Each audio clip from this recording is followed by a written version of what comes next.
Hello and welcome to another new type of video that I haven't posted before. So I'm going to need to do an introduction to what this is. As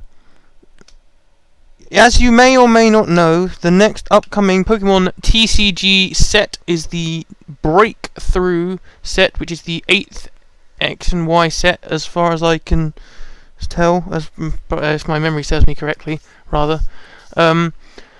You will be seeing the Breakthrough logo on the screen, or the thumbnail, one or t'other, not sure which. Probably the Breakthrough logo. Breakthrough. The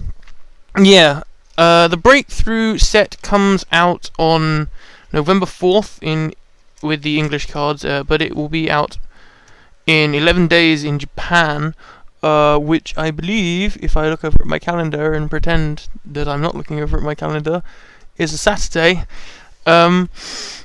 In Japan, it is not Breakthrough, however, it is Blueshock and Red Flash, and they are two separate sets. Now, if you go onto places like Bulbapedia, they do not actually have listings for the English cards yet, because obviously they haven't technically been announced, but they do have the entire set list, pretty much. There's some cards they don't have in there yet, but they have pretty much the entire set list of all the Blueshock and Red Flash ones in Japanese. However, people who speak Japanese have been able to translate those into English, and we can basically see what cards we're going to get. So I have compiled myself a nice list of cards that I thought were worthy of mentioning to you guys. So yeah, I'm going to share those with you. It's the ones that are probably going to be the best Breakthrough cards. Leave a comment if you agree with me. I'll try and remember to leave a link to the Breakthrough page on Bulbapedia in the description for you, or possibly even an annotation, but probably not, so don't bank on the annotation there. I'm going to be going through them, all the Blueshock, it's sorted how it sorts them by number, and then all the Red Flash, how it sorts them by number, and then I'm going to do, there's a couple of cards I want to talk about at the ends, trainer cards that I want to do separately, because this main bit is about Pokemon. So, to kick off, at the very first card that I want to show you guys is the new Typhlosion card, which will now be on your screen in glorious Japanese. Now, I personally do not speak Japanese. If you do, you already know what it says, because it's right there in front of you. But I have the English right here. The first move it has is Massive Eruption, which is cost of 1 fire energy. It says, discard the top 5 cards from your deck. This attack does 80 damage times the number of energy cards you discard. Sir, that has, if my maths serves me well, the potential to do 400 damage. Which is crazy, because that's like anything dead. Bye-bye. GG. Well, if you get 3 energies in that, you'd end up killing pretty much anything other than Whale Order EX if it was on full health. Unless it's got, like, an item card on it that's like, lol, less damage. Anyway, its other move is Flare Destroy for 100, which does 130. You need 2 fire energies and 1 of any other. And it's discard an energy from this Pokemon, and you discard an energy attached to the opponent's active Pokemon as well. So again, another quite powerful move. Technically, Massive Eruption can do more, but you lose cards in your deck, so it's like, do you run that? Do you go for the other move? But still, I think this card has a lot of potential. That's why it's on the list, because these are my cards that are potential. Some of them are potentially game-breaking with how good they are, to be honest. But yeah, talking about the card itself, it has 150 HP. It's a Fire type, Stage 2, obviously, because it's a Typhlosion. And I do really like the art. There's quite a lot of hand-drawn in that kind of style in this new set, apart from obviously like the EXs and such. But I quite like the way they did the art in that one. Anyway, moving swiftly on to our first EX of this, I've decided to put all the EXs and all the break cards that are not that are included in the set, so I'm not including the Noivern and the Raichu break cards, because they technically you can't pull them out of a booster pack unless they change it for the English sets, but you can't in the announced cards in the Japanese sets, so I'm only going by the ones you can announce. If you don't know what a break card is, we will get to those soon, but at the moment we are going to tell you about the Glalie EX card. This card isn't the best card that for an EX. However, obviously being there a Mega Glalie, it gives it much more potential than it would have had otherwise. However, it does Ice Breath, which is a coin flip for paralysis. No damage, so that's a bit of a letdown on an EX card for a move, but oh well. Instant Cooling, however, is a rather nice move. It does 50 for 1 water energy and 2 of any other energy. And if you have the same number of cards in your hand as the opponent, this attack does 100 more damage. That's 150. Kills most non-EXs, to be honest, there.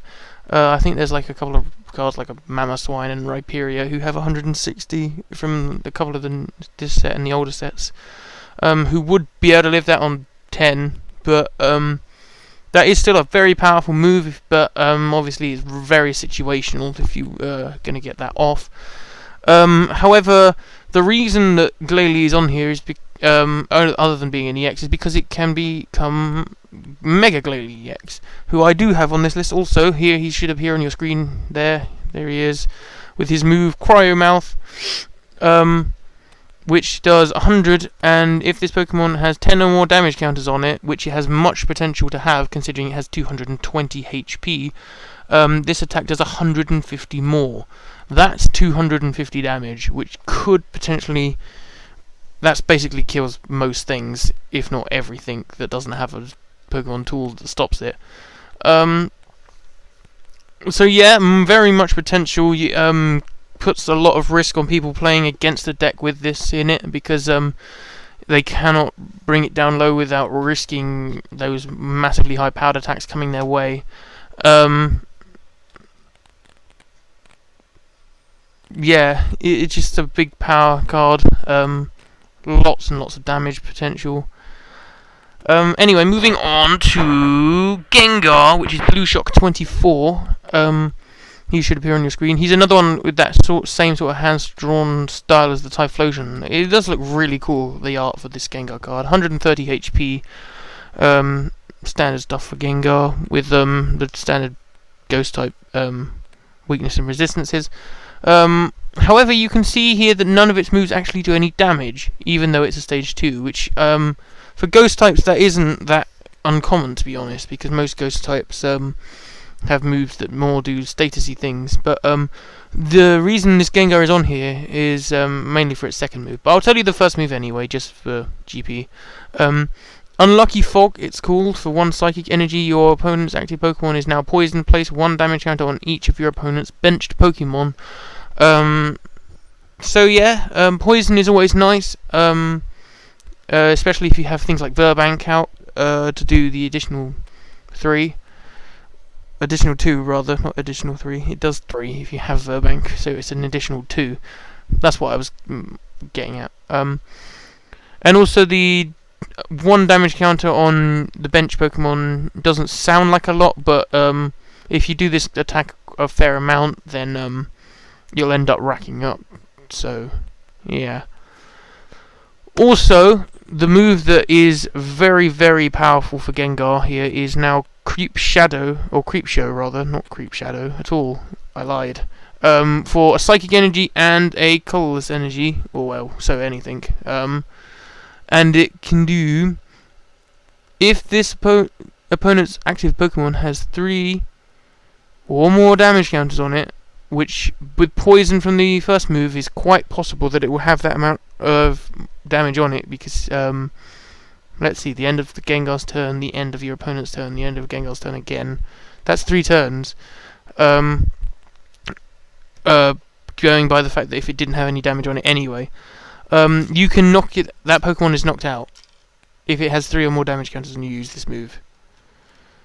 Sir, if you just do Unlucky Fog 3 times, then that's everything on the opponent's bench in Gengar's knockout range.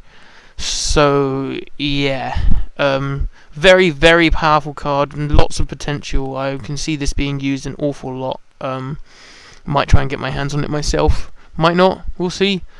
We're moving on to another EX now. This is the Mewtwo EX from Blueshock. It's Blueshock 25. In my opinion, this is the worst of the two Mewtwo cards that they've released, because there is two Mewtwo EXs and two Mega Mewtwo EXs. I'll talk about the others later, but in my opinion, the Red Flash Mewtwo EX is a lot better than the Blueshock Mewtwo EX. But we're talking about the Blueshock one right now. It has two moves: Photon Wave for 30. You need 2 of any energy. During your opponent's next turn, any damage done to this Pokemon is reduced by 30 after applying weakness and resistance. So not the greatest move in the world, but it's not terrible either. 2 energies is rather high, but then again it is an EX. And then its other move is Psyburn for 120. You need 2 Psychic and 2 of anything else. So not the greatest EX that they've ever created. I was never really the biggest fan of the original Mewtwo EX. Potentially you could run the original Mewtwo EX to Mega Evolve if you wanted. I have looked through the TCG and there's nothing that says you can't use old cards. I was originally looking for Rayquaza because there was an original Rayquaza EX back in one of the early Dragon sets for Black and White, when the EXs came out. And I was like, well, could you potentially shove a Rayquaza Spirit Link on it and then go boom, it's now Rayquaza. And there's nothing that says you can't do that, so potentially you could just get the original Mewtwo and then just slap on Mega Mewtwo EX on there. And yeah. Now let's talk about the first of the Mega Mewtwo EXs. This be the Blueshock one. It is modelled after the what's his name? Mega Mewtwo X, not Mega Mewtwo Y. That's what the Red Flash one is modelled after. If you haven't seen the set arts, the Blue Flash, not Blue Flash, is Red Flash and Blueshock. I mixed them together. Blueshock's art for pack arts has the Mega Mewtwo X on it, and Red Flash has the Mega Mewtwo Y. I believe 2 of our pack arts for the English sets are going to have them on, as well as having Zoroark, the Gold Zoroark, and Mega Houndoom. So yeah. But anyway, Mega Mewtwo EX from Blueshock has Vanishing Strike, for which you need a Psychic Energy, 2 Fighting Energies, and a random extra energy of your choice. This attack does 150 damage. If there is any Stadium card in play, this attack does 50 more damage, and this attack's damage isn't affected by resistance or any other effects on the defending Pokemon.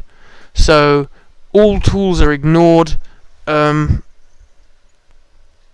Resistances are ignored. It just slams straight into whatever it's facing up against. So yeah, I really do see this being a lot of potential. This is probably one of the best cards in the set. Possibly even good enough to rival the Mega Tyranitar. Depends how good you can play it, I guess, in a situation. 230 HP isn't too bad, to be honest. There are a lot of Stadium cards that you could run with this to make this attack a lot more viable with the extra 50, which would mean that pretty much any EX is in killing range instantly. That's a guaranteed 2 prizes, just like boom. But yeah. Moving on now to the Zoroark Break from the Blueshock. I won't talk about this too much because this is the one that they have been featuring in all the promotional videos they released to feature the new break mechanic. But I will just tell you now about the break mechanic for those of you who haven't really heard that much about the break mechanic. Break mechanic works by you have the stage 1 or 2, or I guess basic if they choose to do one for basics. They haven't yet, but obviously it's a new mechanic. You take the highest stage Pokemon of that line, so in this case Zoroark. So you'd evolve it from a Zoroark, so it would be a stage 1. Then you can attach the Zoroark Break card over the card art, giving it an extra attack or ability and an additional amount of HP, while still allowing it to use the attacks and abilities of the previous stage in its evolutionary line, and having the same weakness, resistance, and retreat cost. Like I said, I won't talk about this one for too long because this is the one they've been featuring in all the promotional art, but I do really like the gold Zoroark art. All the break cards have got this gold art with very detailed background in the colours of the typing of the Pokemon. This card reminds me a lot of the Ginga card, which we know so well on my channel because I feature it in a lot of battles. Check those out. I'll leave a link to the playlist or something somewhere in this video. It is choose one of the defending Pokemon's attacks and use it as this attack for 1 dark energy. So a lot more limited than the Gengar's version of this attack, because you can choose bench Pokemon as well, but with this one you can only choose the defending Pokemon's attacks. However, you do still have access to the original Zoroark's moves. I didn't include the original Zoroark because I didn't really find his moves were that great, but I wanted to mention the break card because the break card's new. It's a new feature. People like the break cards. I am really looking forward to testing out these new break cards myself, to be honest. But yeah, unlike Gengar, you need only the 1 energy, which is a lot more better. Wow, that grammar. Which is a lot better than Gengar for 3 energies. However, the 3 energies has never really been a problem for me on the Gengar. It's just this is added bonus, I guess. But that's the whole point of the break cards, really. They're there to benefit and make your stage 1s and 2s stronger. That's why they were added. Moving on, we have Florges. This is really only here for the next card, but it's not a bad card in itself. Its ability is its main thing to work in a fairy deck. It means that all attacks that you need fairy energies cost a fairy energy less with its ability. So that is very nice. I know there are a lot of good fairy type Pokemon but that need a lot of energies. If you've seen any of the videos with my Battle Arena Xerneas deck, you know that a whole load of them need 3 or sometimes even 4 energies to do their big attacks, and it's just hard to get all the attacks out there. And then again, for some Pokemon like the Carbink card in that deck, for example, that only needs 1 fairy energy to do that attack, you wouldn't need any energies to do that attack with this card on your bench, because it's a fairy energy less, so you would be able to Crystal Barrier for free. I'm sure there are other fairy types that only have 1 energy attacks, but I cannot think of them off the top of my head. Its attack is not the most great attack in the world. I want to say brilliant and great, not great at the same time, and it came out as a gibberish word that made no sense. But it's just Wonder Shine for 73 energies. Technically, I guess 2 energies because of the ability, but your opponent's active Pokemon is now confused as well, so that's quite nice. So technically, it isn't 3 energies, which makes the attack seem a lot more beneficial. There's nothing in the ability that says it doesn't affect itself. It just says your Pokemon's attacks cost a fairy energy less. So yeah, it's quite nice, but it's really only in here on my list because of the Florges Break card that is being introduced. This one is different from the Zoroark card because instead of having an additional attack, it has an additional ability. Once during your turn, you may heal 30 damage and remove 1 special condition from your active Pokemon. This is very useful for decks that don't need. It will mean that you don't need to run things like Pokemon Center Lady, Full Heal, or as many potions in your decks, because you will be able to just have Florges Break on your bench and be able to just heal from your active. It also gives an additional 30 health to the Florges card, giving it a total of 140, which is not bad for a break card. I don't know what the standard for break cards is. They normally add about 30 HP. I think the Zoroark adds 40. So I guess it's random between that, around that amount. But yeah, the art looks very, very nice again, with the golden Florges there, with the blue lightning and the pink instead of the black on the Zoroark card. If you remember, go back and check the video if you want to check that out. I don't mind. But anyway, now we're moving on to the last Blueshock card. This is Blueshock 47, which is Haxorus. So far, I think this is the only dragon type that's been announced in this set, which is surprising considering the popularity of dragon types. But oh well, it's still a 3 attack Pokemon, and I believe this to be one of the strongest cards in this set, up there with Mega Mewtwo EX strength-wise, and I'll get to why in a second. It has 160 HP, a fairy weakness because it's a dragon, 3 retreat cost, which isn't too bad. Obviously, it's a stage 2. But the first move there that you can see that has tons of writing, I'll read it last because it will then understand why it's so overpowered. But the second move it has for 1 of any energy is Sharp Fang for 60, and then for a fighting and a metal energy it can do Dragon Pulse for 130, and you have to discard the top 3 cards of your deck. Doesn't seem too crazy until you read the first move, Dragon Dance. During your next turn, any attacks by this Pokemon do 100 more damage before applying weakness and resistance. This effect remains in play so long as this Pokemon is your active Pokemon. It basically works like Dragon Dance in the Pokemon video game.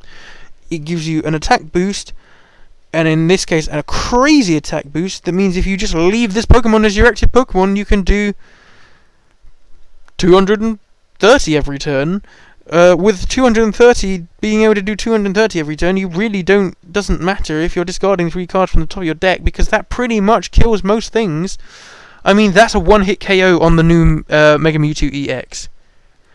Granted, the Mega Mewtwo EX can also one-shot this thing if there's a stadium in play, but it's not guaranteed if there is no stadium in play, meaning this one technically has the advantage over Mega Mewtwo EX.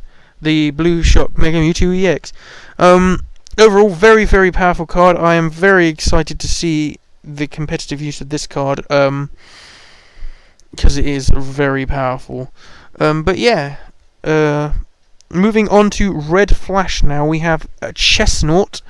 Chestnut with 160 there. Bit of an interesting art. I'm not really sure what Chestnut's supposed to be doing in that art, but I don't know, I didn't make it. 4 retreat cost, a bit hefty for a Chestnut. I don't understand quite why they made it so high. I guess because it's such a powerful Pokemon. Fire weakness, that's granted, isn't it? It's a grass type. Its 2 moves are Spike Lariat. I don't know if I'm pronouncing that right, but I've never seen that word before. But I'm just going to go with it. You need a grass energy and 2 of any other energy. It does 60, plus if your opponent's active Pokemon already has damage counters on it, it does an additional 60. So that is 120. And then it also has Diamond Press for 2 grass energies and 2 additional energies, which does 100. And during your opponent's next turn, any damage done to this Pokemon by attacks is reduced by 20, which can be very useful against most things that, especially if they're super effective. However, depending on what the Pokemon is, it probably really won't help too much, but it will help nonetheless. However, Chestnut was one of the other Pokemon that got a break. It will now be appearing on your screen in fabulous gold with green and pink lightning and stuff coming out. It's given an additional 30 HP to buff it up to 190, and it has been given an additional move. This time, the move is known as Top Hammer for 2 grass energies and 2 additional of any energy, for 160, and this Pokemon does 30 damage to itself. This attack does 30 damage to each of your opponent's bench Pokemon at the same time. So the recoil damage is the main drawback to this, but when you have 190 HP, 30 recoil damage really isn't that bad. considering you could do this attack 6 times and still be alive on 10 HP, potentially, if you haven't taken any damage. Which would guarantee you a victory at that point, because that would mean that everyone's dead, and you'd have 6 prizes in the bag. So, very, very powerful card. Again, very, very nice art with the break, new gold for the break there. Moving on to Houndoom EX now, which is Red Flash 9, in case you wondered. This is again like the Glalie on this list, because Glalie wasn't the greatest card. It wasn't bad, but it wasn't great. But it's really only on here because Houndoom was given a Mega. However, I will talk about the Houndoom briefly. It has 170 HP, weakness to water, which is all pretty standard stuff for a EX and a Fire type. It has Horn Melt as its first move, which is discard the top 2 cards of your opponent's deck for 1 fire energy, and Grand Flame for 2 fire energies, which does 50 damage, and attach a fire energy from your discard pile to one of your benched Pokemon. Mega Houndoom EX is Red Flash 10. It should be appearing on your screen now. I really love that art. The art for Mega Houndoom is amazing in the TCG. They did a really good job with that. Its move is not that bad considering what the new special energy is. I'll get to that later. That's one of the cards I want to talk about at the end. But for 2 fire energies, you can do Inferno Fang for 80, plus you may discard all fire energy attached to this Pokemon, which would be 2. If you do, this attack does 80 more damage. Obviously, the drawback is you can't put like 3 on and then have 1 left over, so you can only put 1 on next turn. It would have to be 2 every turn. Because you'd have to discard them all, so you would, even if you had 3 on there, you'd have to discard all 3 and then still wait 2 turns to power it back up again. However, like I said, with the new special energy, that isn't the biggest problem, but we'll get to that later.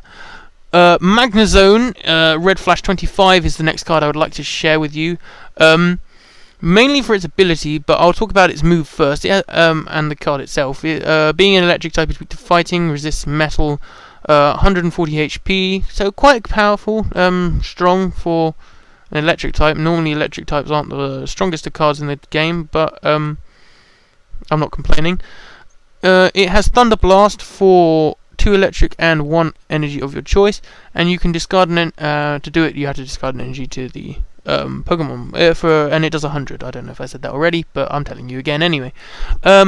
But its ability is what really makes this card so appealing, because Magnetic Circuit, which is the name of its ability, says, as often as you like during your turn, before you attack, you may attach an electric energy from your hand to one of your Pokemon.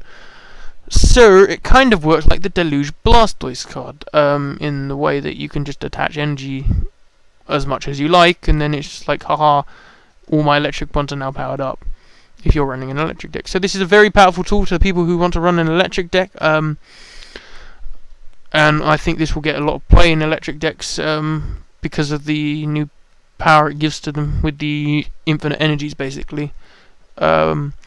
Also, I want to talk about the Raikou card, Red Flash 26. I'm seeing a bit of a pattern here, because they had Entei in the last set. So, hopefully, in the next set, we'll see a Suicune. I won't be disappointed if there is a Suicune, because there's no way they can mess up Suicune. But if, obviously, I don't know, one can hope. Same weaknesses, 120 HP, Shining Body. If there is any electric energy attached to this Pokemon, any damage done to this Pokemon is reduced by 20. So, that's alright, I guess, isn't it? And then Thunder Lance for 50, plus this attack does 20 more damage for each electric energy attached to this Pokemon. So, and that stacks, that's infinite, so you can have as many electric energies on there as you like. So this card pairs very well with the Magnezone card that we just talked about, because you could put as many energies as you like on it in one turn, and then be able to hit for a very powerful attack, in considering if you could have all your electric energies just on this Raikou. Yeah. Moving on, we have Red Flash 27, which is the other Mewtwo EX. Now, this Mewtwo EX is, in my opinion, the better card, purely because of how it is designed. Also, I do very much like the art of the it using a attack and with all the red energies flying out. 170, same resistance, same all that jazz. The only difference is the moves and the art. Burst Ball does 30 damage times the number of psychic energy cards attached to this Pokemon. So that's another good move that can stack if you put a lot of psychic energies on. And the other move is Just Oppose, which is 2 psychic energies and an additional any energy of your choice, and switch the number of damage counters on this Pokemon with the number of damage counters on the opponent's active Pokemon. This is quite good, because if you end up with a whole ton of damage on you and then you send it out against something that's got no damage on, you can just juxtapose all of the damage counters onto the opponent and then be just sat there just like lol lol lol lol. I'm assuming it works that if the amount of damage counters you switch over kills the Pokemon, you don't keep the ones that you would have not been able to go on because it would have died. I assume they would just become discarded. But, I don't know. I'm not really the person to ask about that. I have a lot of queries with Pokemon cards that I have to look up. Something that you may not know that I discovered a few while ago. I don't know why I'm telling you this random trivia note about Pokemon TCG, but as I'm doing it in a Pokemon TCG based video, I'm going to tell you anyway. You can Evo Show the Megas. Talking of Megas, we have Mega Mewtwo EX again, the Red Flash 28 version, which I believe to be a much weaker card than the other version. Argue with me in the comment section if you like, but I'm going to stand by my point. It has 20 less HP, making it a astonishing 210, which is quite poor for a Mega, considering I think the lowest HP Mega so far has been 220, and it's been between 220 and 240. But I guess we can overlook that. Its move is Psychic Infinity, which is 2 of any energy, and it's 10 plus this attack does 30 more damage for each energy attack to both the active Pokemon and the defending Pokemon. This attack's damage isn't affected by weakness, so it's not that bad, but in comparison to the other Mega Mewtwo, it is not the greatest at the same time. Anyway, moving on, we have the final break card, and my personal favourite. It may not be the strongest, but it's still my personal favourite. We have the Marowak break, which is Red Flash 36. It is a fighting type. A very, very nice art with the gold Marowak. The gold makes it look very nice with how they've got the gold on the parts of it that's the bones, and then they have the darker gold for its body. I really like how they've done that with the blue lightning coming out of the move. Also, the move is Bone Revenge, which is 20 plus this attack does 40 more damage for each prize card your opponent has taken.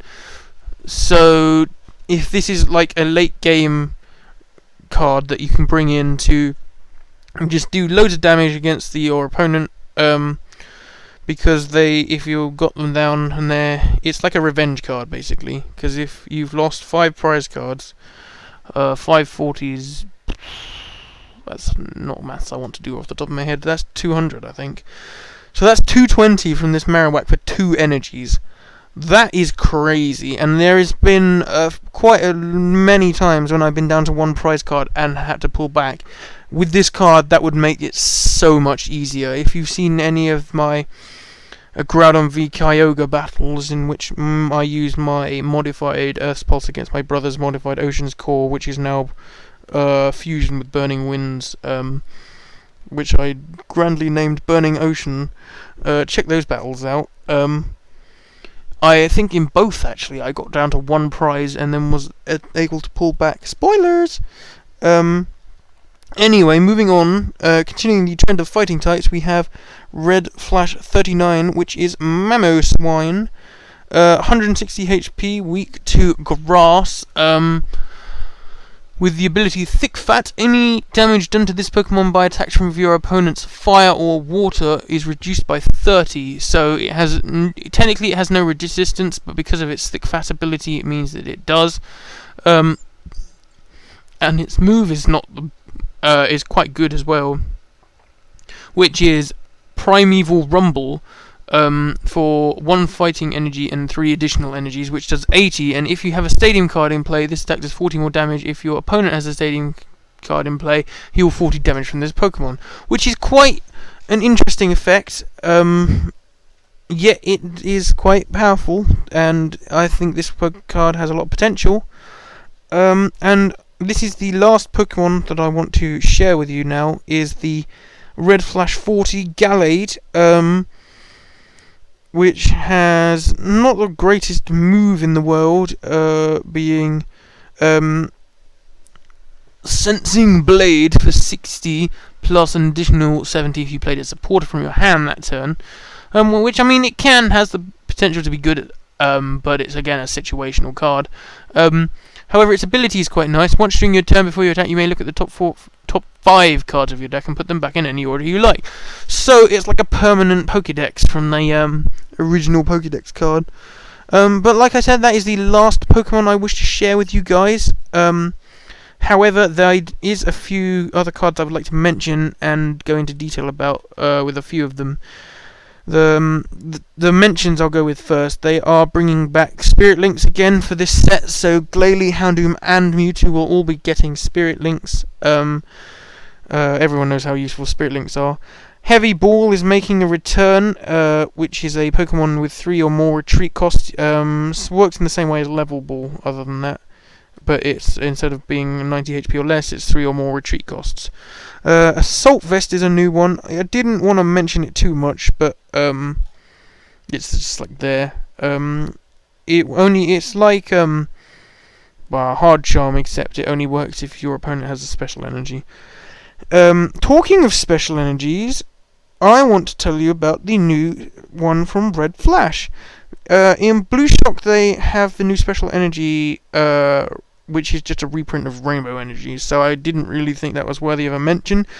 But in Red Flash they've released a new Fire-type special energy, known as Burning Energy.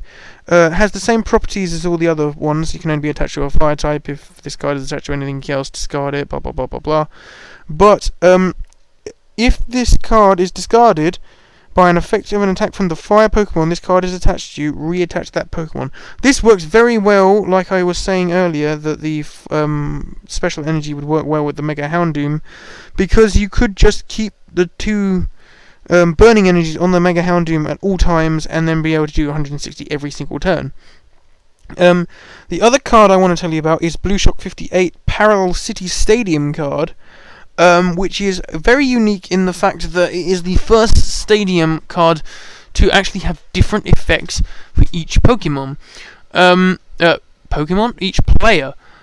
You can choose which way it goes, so who gets which effects, but there is a blue side and a red side, as it is said on Bulbapedia. The blue side, this card may be placed either way up, so you can choose. And the effects of the blue side are, the player on this side of the card can only have 3 Pokemon on his or her bench. I don't know how that works if the person already has 5 on their bench. Do they have to discard 2? Do they put them back in their hand? I don't know. I guess we'll find out. And the red side is this card may be placed either way up again, so both players know that, I guess. The attacks of each grass, fire and water Pokemon on this player's side do 20 less damage before applying weakness and resistance. So, this is a Stadium card that works pretty well with most. It could work well in a lot of decks. You can limit your opponent, or you can weaken them if their deck is grass, fire, water. Although I would recommend running this in a deck that for you that didn't have grass, fire and water Pokemon for yourself, and then you can put the red side for you, meaning that it wouldn't actually have any effects on you if you're, say, running a dark or a psychic or a fighting or a metal or a dragon deck, or any other deck that doesn't involve those 3, electric even as well. And then it won't actually matter to you that you've got the red side on you, and your opponent would be down by 3, meaning that it will be a lot easier to bring them down because they won't be able to have as many Pokemon out. So I am tempted to actually run this card in a deck somewhere, but I guess we'll see in future of my channel. That is all I want to share with you about the Breakthrough set. I don't know if I'll end up doing another video nearer the time when the English sets have been officially released and I'll be able to show you English print of the cards. I probably won't because I've already done this video, but I will definitely be doing some openings of some TCG packs when the Breakthrough comes out, and I'll be getting the theme decks for you so I can showcase those battles. Talking of theme decks, last Saturday I posted 2 videos in which I featured the Ancient Origins theme decks battling each other. Go check those out. And yeah, Metagross and Regirock are the 2 theme decks, so they're quite good decks. I much prefer the Metagross one myself, but go leave a comment and tell me which one you prefer on those videos.